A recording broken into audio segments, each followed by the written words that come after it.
Nah, untuk minggu ini saya sampai dengan sekarang tidak expect market untuk break low di sini. Nah, jadi kalau ditanya setelah impuls ini, maka saya expect correction seperti ini dan market akan push naik ke atas. Jadi untuk minggu ini biasnya itu adalah upside, ya. Biasnya itu adalah upside di area. Nah, pertanyaannya adalah apakah sampai dengan video ini dibuat sudah ada complete correctionnya?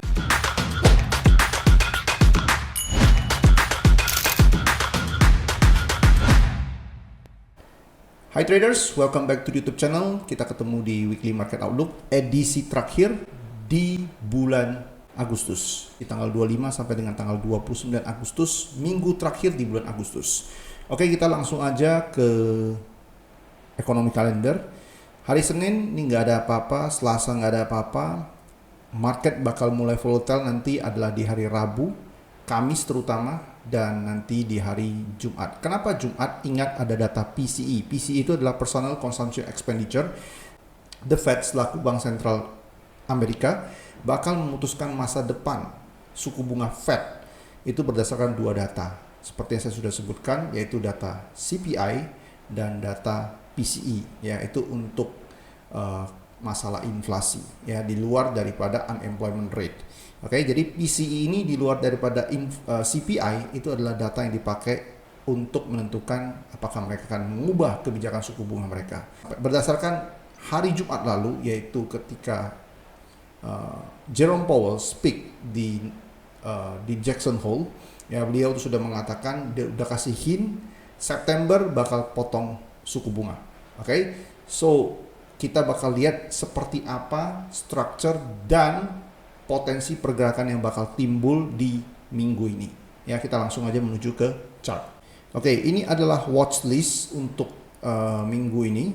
Ya, ini adalah watch list untuk minggu ini. Kita langsung ke market emas terlebih dahulu. Untuk market emas, ya, ini adalah bigger structure-nya. Ini adalah impulse A, B, C, dan market up, koreksi up.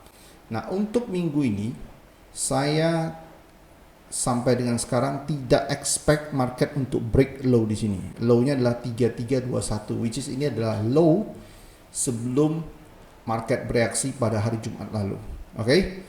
Nah, jadi kalau ditanya setelah impuls ini, maka saya expect correction seperti ini dan market akan push naik ke atas. Jadi untuk minggu ini biasnya itu adalah upside, ya. Biasnya itu adalah upside di area 3385 sampai dengan 3417. Jadi ini saya kemarin udah share juga di public Telegram group dan juga di premium group. Target take profit kita adalah 3385 3417 dengan level invalidasi adalah di bawah 3321. Yang artinya adalah sepanjang harga tidak break di bawah 3321, kemudian dia kasih pergerakan slow and messy move ke bawah. Oke. Ya, koreksi ke bawah bentuknya kira-kira seperti ini, maka this is good to buy to the upside. Targetnya adalah 3385 sampai dengan 3417. Nah, pertanyaannya adalah apakah sampai dengan video ini dibuat sudah ada complete correctionnya? Belum. Jawabannya adalah belum. Nah, kalau kita lihat di sini, ini kan turunnya pelan kan? Apakah ini ada complete correction? Belum. Ya, kalau kita ukur secara Fibonacci juga dari sini. Ini ya. Nah, ini. Oke, dari Fibonacci juga, ya, ini not even 38.2 ya, ini bahkan ini nggak 38,2%. Kita bisa buka di sini. Oke, you see, jadi let it break to the upside. Jadi kalau menurut saya dari sekarang pun dia naik ke atas, nggak usah FOMO, naik di atas ini dia akan breakdown lagi ke bawah. Oke, ya, jadi idealnya adalah area buy itu adalah 3333 sampai dengan 3340-an, 43. Ya, this is the zone we can look for the buy dengan level invalidation di bawah 3321. Oke, target kenaikannya adalah 3385 sampai dengan 3417. Ya, itu untuk emas, ya, untuk saat ini. Nah, untuk US oil saya punya posisi sell dari hari minggu lalu ya di sini, ya, itu dari hari Kamis. Oke, SL saya sementara di atas ini, ya, saya masih look for the downside. Kalaupun harga break di bawah ini lagi, menurut saya harganya bigger structure-nya mengatakan dia akan drop lagi. Jadi artinya adalah kalaupun ini kena SL, di atasnya ini saya akan look for the sell lagi. Oke. Nah, kenapa saya katakan dia akan drop ke bawah? Idealnya sebelum harga naik, maka harga itu harus ke area 5691. Kenapa? Karena ini adalah impuls A, B, C. C ini harus sama dengan A, di mana area atau harga C sama dengan A itu adalah di 56.91. Jadi di harga sekarang kalau dia naik lagi, dia bakal one more break untuk tes 56.91. That's why saya masih favor sell, walaupun ini kena stop loss, kita look for the sell lagi di atasnya. Oke, itu untuk oil. Next adalah silver. Nah, ini silver juga sama, saya kemarin itu sudah update karena hari ini weekly market outlook bakal di up, itu lebih sore. Jadi saya up dulu di public telegram group dan di premium group. Oke, saya katakan kita bisa lihat di sini ini adalah up impulsively, oke, dari hari Jumat lalu, dan sekarang ini saya tidak expect harga untuk break di bawah 3696 lagi, ini low di sini ya, low yang ini. So this is your up impulse ya, dan kita perlu tunggu corrective structure seperti ini for one more push. Targetnya adalah 3913 sampai dengan 40.18. Oke, itu adalah target profit zone-nya. Tapi saya tidak plan untuk buy sekarang. Let it correct. Ya, ini nggak nampak sama sekali. Ya, ini adalah slow and messy move ke bawah, tapi ini bukan clean and clear complete corrective structure. Jadi saya nggak akan buy di harga sekarang. Jadi setelah terjadi seperti ini, then we can look for the buy. Oke, atau kalau secara Fibonacci idealnya itu adalah idealnya itu adalah area 3770-an kembali. Oke, 3770-an kembali di bawah 38. Oke, tapi apakah harus ke sana? Nggak harus, sepanjang kita punya mengetahui yang namanya complete corrective structure itu seperti apa, then we are good to buy. Oke, targetnya adalah 3913 sampai dengan 40.18. That's why dalam trading paling penting itu adalah kalian juga punya skill setnya, kalian punya knowledge-nya. Oke, di sini saya akan sampaikan outlook-nya itu adalah upside. Kita hanya akan buy setelah complete corrective structure seperti ini for another upside. Ya, oke, itu untuk silver. Nah, next market yang cukup menarik saya mau bahas itu adalah natural gas. Nah, natural gas ini strukturnya. Kalian bisa lihat di sini, ini dropnya, ini losing momentum. Jadi kalau kita buka, oke, kita ke 4 jam. Nah, kalian bisa lihat di sini di 4 jam.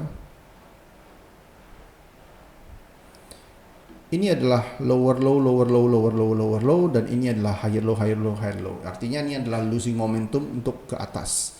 Oke, di chart 4 jam ini kita bisa lihat any candle reaction untuk buy. Nah, di sini ya, kalau ini adalah ditutup dengan bullish engulfing, you can start to look for buy. Ya, stop lossnya di bawah ini.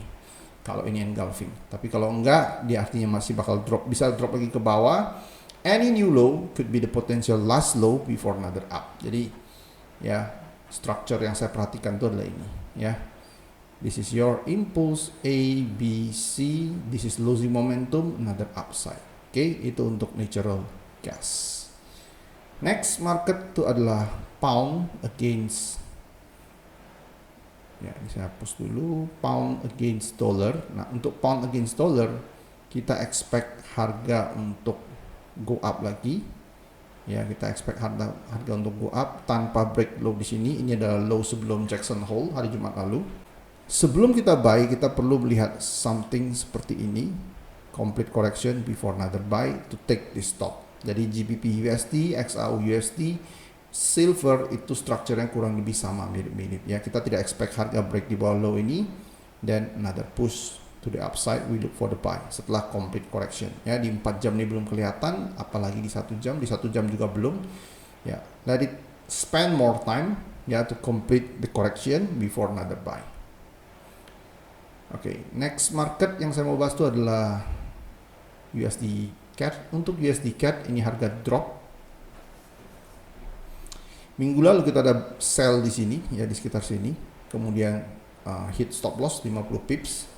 Oke, lalu setelah Jackson Hole ini market drop. So what's next? Next adalah kalau kita bisa spot something seperti ini, this is our sell to the downside. Ya, ideally adalah dia akan naik lagi sebelum another drop, stop loss kalian taruh di atas ini. Oke. Tapi kalaupun dari sini dia naik pelan-pelan naik di atas, break di atas ini pun, di atas ini kita look for the sell. Ya, itu untuk USD Canadian dollar. USD Swiss franc. Nah, USD Swiss franc ini dari 2-3 minggu lalu saya sudah bilang, let it take this low dan cari harga dia udah menyentuh where A sama dengan C. A, B, C. Nah, A sama dengan C nya di mana? Di 79870. Nah, di bawah ini kita baru look for the buy. Jadi bukan sekarang, kalau menurut saya ini drop, ini pullback, dia bisa drop sekali lagi setelah dia hit 0.79870, atau di bawahnya look for the buy setup untuk ke atas, yaitu untuk USD Swiss franc. Canadian Swiss franc berikutnya. Nah, Canadian Swiss franc ini adalah another all time low terjadi kembali, kita bisa lihat di daily chart. Nah, kalian bisa lihat nih, ini adalah another all time low. Oke, jadi any reaction di time frame 4 jam ataupun 1 hari, any reaction di sini, it means up. Ya, kita akan look for the buy. Jadi CAD Swiss, USD Swiss kita akan look for the buy. Ya, jadi ini dia mau one more drop pun, any new low lagi is the potential last low untuk buy. Nah, market berikutnya yang saya mau bahas itu adalah Euro AUD. Euro AUD gitu saya akan look for the sell. Kenapa look for the sell? This is your let's say this is your impulse, this is your correction, and then we will have another impulse, something like this before another up. Nah, ideally look for the sell ketika dia break top di sini, ya, ideally. Oke, itu untuk Euro AUD. Berikutnya adalah Euro Yen. Euro Yen ini saya masih punya posisi buy dari harga ini di sini ya. Structure yang saya buy itu adalah ini.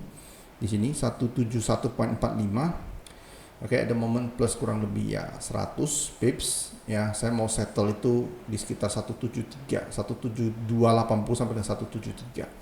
Oke, so yang belum buy ya, this is too late for the buy. Ini saya hanya update untuk posisi lama.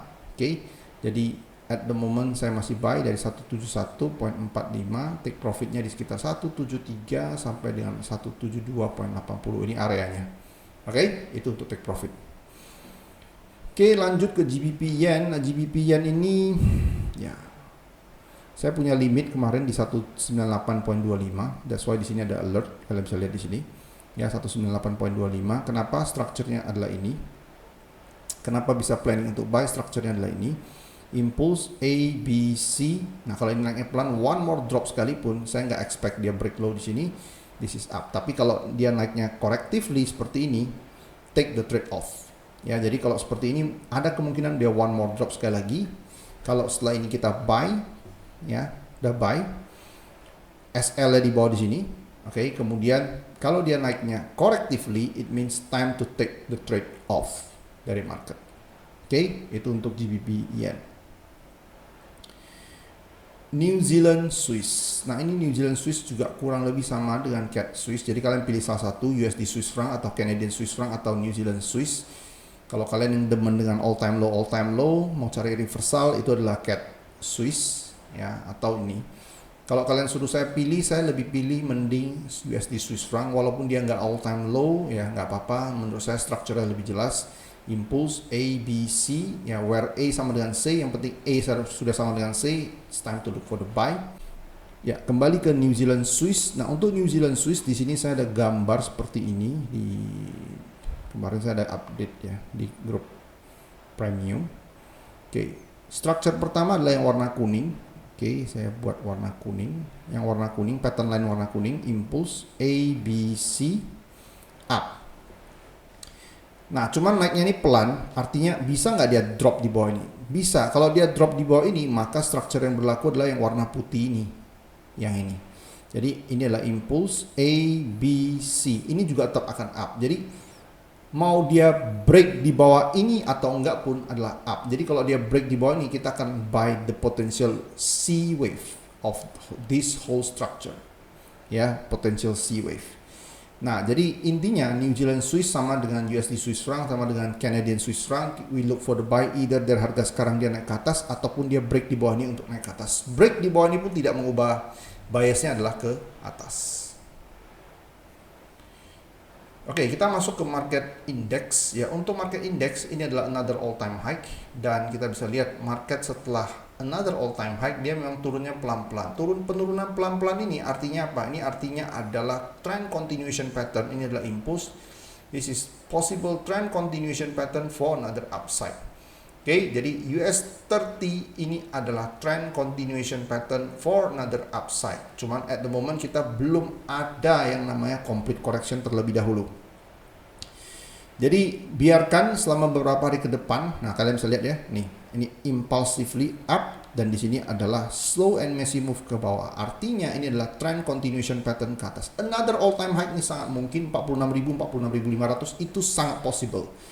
Jadi jangan sementang-mentang ini adalah all time high kalian blindly sell. Enggak ya, enggak kayak gitu caranya. Oke. Yang ditunjukkan di sini adalah potential another all time high karena dia turunnya pelan-pelan ya. Any complete correction yang kita bisa spot, this is another buy opportunity ya. Itu untuk US30. Nasdaq ini sama. Nah, ini yang saya bilang kemarin. Nah, cuma saya nggak buy. Kenapa saya nggak buy? Impulse A, B, C. Saya mau C ini sama dengan A. Ini belum terjadi di sini. Oke, jadi C sama dengan A belum terjadi di sini. Jadi ini adalah potensial impulse A, B, C. Ini begini, drop kembali. Jadi saya hanya akan buy ketika dia drop kembali di bawah low harga hari Jumat lalu. Jadi sebelum hari Jumat, sebelum dia terbang, this is the buy ya. Kalau dia break sekali lagi, kenapa dia mesti break sekali lagi? Agar C lebih besar sama dengan A. Oke, saya perlu itu ya. Jadi intinya Nasdaq adalah tunggu break di bawah ini sekali lagi, C lebih besar sama dengan A, any buy setup, take it for another upside. Bitcoin, nah untuk Bitcoin ini yang saya bilang, kalau kalian nggak bisa enter di sini, nggak usah FOMO. Dia terbang, nggak usah sakit. Kenapa? Kalau kalian buy di sini sekarang udah kena stop loss lagi. Kenapa? Ya logikanya adalah orang yang mau buy Bitcoin, contoh kalau kalian udah buy di sini, stop loss kalian di mana? Pasti di sini kan, harga low-nya, swing low-nya. Nah kalau kalian nggak ngerti, nggak paham, kalian buy di sini nggak ada complete correction, ternyata dia drop pelan-pelan ke bawah. Ini yang terjadi adalah apa? Ini yang terjadi adalah ini adalah impulse A, potential B, up, one more drop. Jadi saya akan look for the sell jadinya. Oke, either dari running flat atau expanding flat. Oke, masih akan naik nggak? Akan naik menurut saya. Either dari harga sekarang dia naik atau dia drop sekali lagi dia akan naik. Tapi saya nggak interested untuk ini. Kenapa? Karena ini jadi impulse A, B, C. Idealnya begini. This is a sell, SL di atas ini. One more drop before another up later. Ya, itu untuk Bitcoin. Ethereum. Nah, untuk Ethereum next ya, untuk Ethereum. Nah, Ethereum ini strukturnya jauh lebih bagus ya daripada Bitcoin menurut saya. Kenapa? Karena Bitcoin ini dia udah break low kemarin. Low sebelum ini ya. Nih, low sebelum ini. Ini bukan pertanda bagus untuk bullish party ya, untuk orang-orang yang pro bullish. Untuk Ethereum, ya kita bisa lihat ini adalah potential complete expanding flat for another up. Jadi saya nggak expect harga untuk break this low. Ini adalah low hari Jumat sebelum Jackson Hole. Jadi any buy setup di sini yang bisa saya dapatkan, saya akan buy. Oke, ya itu untuk Ethereum. Kita start to look for the buy. Sekarang udah bisa start to look for the buy ya. Udah bisa start to look for the buy bukan berarti ini langsung buy sekarang, enggak. Oke, artinya setelah dia break di bawah ini, kita akan start to look for the buy ya.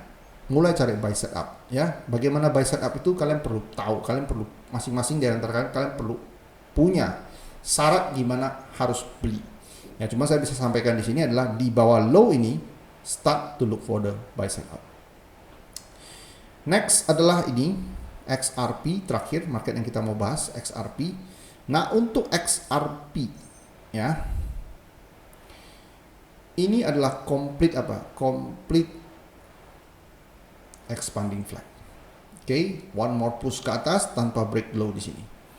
Oke, cuman kalau dia keep dropping to the downside tanpa adanya buy setup, maka nggak akan ada buy.